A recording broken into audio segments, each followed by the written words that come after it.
ಮರಣದ ನಂತರ ಮೊದಲ 24 ಗಂಟೆ ಆತ್ಮ ಏನು ಮಾಡುತ್ತದೆ? ಗರುಡ ಪುರಾಣದ ರಹಸ್ಯ. ನಮಸ್ಕಾರ ಸ್ನೇಹಿತರೆ, ಶಿವಲೋಕಕ್ಕೆ ಸ್ವಾಗತ. ಈ ಭೂಮಿಯ ಮೇಲೆ ಹುಟ್ಟಿದ ಪ್ರತಿಯೊಬ್ಬ ವ್ಯಕ್ತಿಗೂ ಒಂದು ದಿನ ಮರಣ ಖಚಿತ. ರಾಜನಾಗಿರಲಿ, ಬಡವನಾಗಿರಲಿ, ವಿದ್ಯಾವಂತನಾಗಿರಲಿ, ಮರಣದಿಂದ ಯಾರೂ ತಪ್ಪಿಸಿಕೊಳ್ಳಲು ಸಾಧ್ಯವಿಲ್ಲ. ಆದರೆ ಒಂದು ಪ್ರಶ್ನೆ ಸಾವಿರಾರು ವರ್ಷಗಳಿಂದ ಮಾನವರ ಮನಸ್ಸನ್ನು ಕಾಡುತ್ತಿದೆ. ಸತ್ತ ನಂತರ ಆತ್ಮ ಏನಾಗುತ್ತದೆ? ಆತ್ಮ ಎಲ್ಲಿಗೆ ಹೋಗುತ್ತದೆ? ಮರಣದ ನಂತರ ಮೊದಲ 24 ಗಂಟೆಗಳಲ್ಲಿ ಆತ್ಮ ಏನು ಮಾಡುತ್ತದೆ? ಗರುಡ ಪುರಾಣದಲ್ಲಿ ಈ ವಿಷಯಗಳ ಬಗ್ಗೆ ಅನೇಕ ವಿವರಗಳಿವೆ ಎಂದು ಹೇಳಲಾಗುತ್ತದೆ. ಇಂದು ಅದನ್ನೇ ತಿಳಿದುಕೊಳ್ಳೋಣ ಬನ್ನಿ. ಮರಣ ಸಂಭವಿಸಿದ ಕ್ಷಣ ಒಬ್ಬ ವ್ಯಕ್ತಿಯು ಕೊನೆಯ ಉಸಿರು ನಿಂತಾಗ ಅವನ ದೇಹ ನಿಶ್ಚಲವಾಗುತ್ತದೆ. ಆದರೆ ಅನೇಕ ಧಾರ್ಮಿಕ ನಂಬಿಕೆಗಳ ಪ್ರಕಾರ ಆತ್ಮ ಅಮರ ಎಂದು ಪರಿಗಣಿಸಲಾಗುತ್ತದೆ. ಗರುಡ ಪುರಾಣದ ಕಥನಗಳ ಪ್ರಕಾರ ಆತ್ಮವು ದೇಹವನ್ನು ತೊರೆದ ನಂತರವೂ ತನ್ನ ಸುತ್ತಮುತ್ತ ನಡೆಯುತ್ತಿರುವ ಸಂಗತಿಗಳನ್ನು ಅರಿಯಲು ಪ್ರಯತ್ನಿಸುತ್ತದೆ ಎಂದು ಹೇಳಲಾಗುತ್ತದೆ. ಎರಡನೇದಾಗಿ, ಕುಟುಂಬದವರ ಅಳುವನ್ನು ನೋಡುವ ಆತ್ಮ. ಗರುಡ ಪುರಾಣದ ಜನಪ್ರಿಯ ವಿವರಣೆಗಳಲ್ಲಿ ಆತ್ಮ ತನ್ನ ಕುಟುಂಬದವರನ್ನು ನೋಡಲು ಬಯಸುತ್ತದೆ ಎಂದು ಹೇಳಲಾಗುತ್ತದೆ. ತಾಯಿ, ತಂದೆ, ಪತ್ನಿ, ಮಕ್ಕಳು, ಸ್ನೇಹಿತರು ಅಳುತ್ತಿರುವುದನ್ನು ನೋಡಿ ಆತ್ಮ ದುಃಖಪಡುತ್ತದೆ ಎಂಬ ನಂಬಿಕೆ ಇದೆ. ಅದು ತನ್ನವರೊಂದಿಗೆ ಮಾತನಾಡಲು ಪ್ರಯತ್ನಿಸುತ್ತದೆ, ಆದರೆ ಯಾರಿಗೂ ಅದರ ಮಾತು ಕೇಳಿಸುವುದಿಲ್ಲ. ತನ್ನ ದೇಹವನ್ನು ನೋಡುವ ಆತ್ಮ. ಅನೇಕ ಪೌರಾಣಿಕ ಕಥೆಗಳಲ್ಲಿ ಆತ್ಮ ತನ್ನ ದೇಹದ ಬಳಿಯೇ ಕೆಲವು ಸಮಯ ಇರುವುದಾಗಿ ವಿವರಿಸಲಾಗಿದೆ. ತನ್ನದೇ ದೇಹವನ್ನು ನೋಡಿ ಆಶ್ಚರ್ಯಪಡುತ್ತದೆ. ನಾನು ಈಗ ಜೀವಂತನಲ್ಲವೇ ಎಂಬ ಭಾವನೆ ಮೂಡುತ್ತದೆ ಎಂದು ಹೇಳಲಾಗುತ್ತದೆ. ಅಂತ್ಯಸಂಸ್ಕಾರದ ಮಹತ್ವ. ಹಿಂದೂ ಧರ್ಮದಲ್ಲಿ ಅಂತ್ಯಸಂಸ್ಕಾರಕ್ಕೆ ವಿಶೇಷ ಮಹತ್ವ ನೀಡಲಾಗಿದೆ.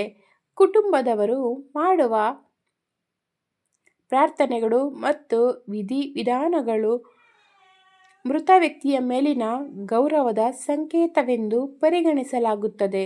ಆದ್ದರಿಂದ ಹಿರಿಯರು ಅಂತ್ಯಕ್ರಿಯೆಗಳನ್ನು ಭಕ್ತಿಭಾವದಿಂದ ನಡೆಸಲು ಹೇಳುತ್ತಾರೆ. ಯಮದೂತರ ಬಗ್ಗೆ ನಂಬಿಕೆ. ಗರುಡ ಪುರಾಣದ ಕಥೆಗಳಲ್ಲಿ ಯಮದೂತರ ಉಲ್ಲೇಖ ಬರುತ್ತದೆ. ಅವು ಪೌರಾಣಿಕ ವರ್ಣನೆಗಳು. ಈ ಕಥೆಗಳ ಉದ್ದೇಶ ಜನರಿಗೆ ಸತ್ಕರ್ಮದ ಮಹತ್ವವನ್ನು ತಿಳಿಸುವುದಾಗಿದೆ. ಒಳ್ಳೆಯ ಕೆಲಸ ಮಾಡಿದವರು ಮತ್ತು ಕೆಟ್ಟ ಕೆಲಸ ಮಾಡಿದವರ ಫಲಿತಾಂಶಗಳ ಬಗ್ಗೆ ಪುರಾಣಗಳು ಬೋಧನೆ ಮಾಡುತ್ತವೆ. ಮೊದಲ 24 ಗಂಟೆಗಳ ಮಹತ್ವ. ಜನಪ್ರಿಯ ಧಾರ್ಮಿಕ ನಂಬಿಕೆಯ ಪ್ರಕಾರ ಮರಣದ ನಂತರ ಮೊದಲ ದಿನವು ಆತ್ಮದ ಪರಿವರ್ತನೆಯ ಸಮಯ ಎಂದು ಹೇಳಲಾಗುತ್ತದೆ.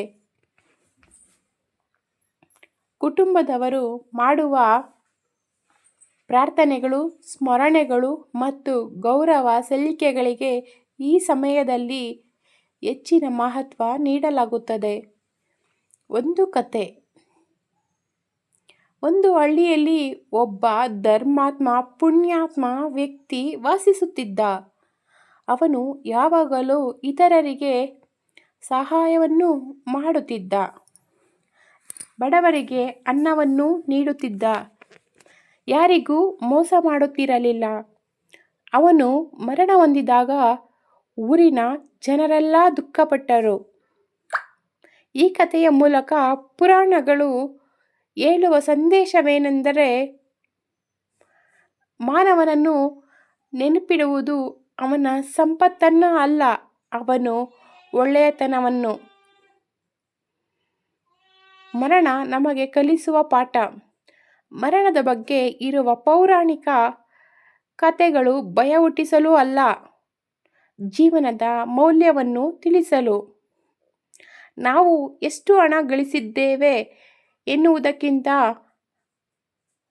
ಎಷ್ಟು ಒಳ್ಳೆಯ ಕೆಲಸ ಮಾಡಿದ್ದೇವೆ ಎಂಬುದೇ ಮುಖ್ಯ ಎಂಬ ಸಂದೇಶವನ್ನು ನೀಡುತ್ತವೆ. ಸತ್ಕರ್ಮದ ಮಹತ್ವ ತಿಳಿಯೋಣ ಬನ್ನಿ.